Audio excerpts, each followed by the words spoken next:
Kasi, generation of digital, di ba? Eh, hindi nakamic yung piano. Over amplified instrument. Tataka sila kung paano lumalabas yung volume.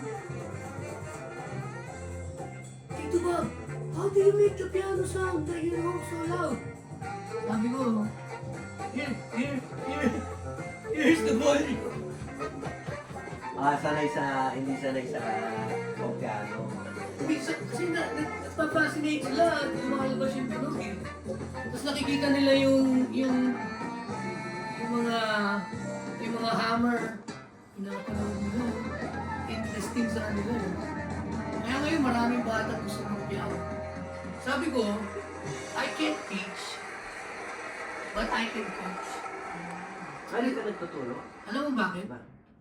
Sabi ko, pag nagturo ako ng bata sa church, pag hindi nila ginawa yung homework nila, attend sila ng church, matatakot.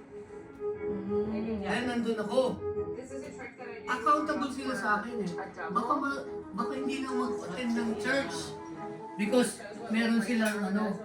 Kaya sabi ko, paturuan nyo sa labas, i-coach ko sila. Kung ano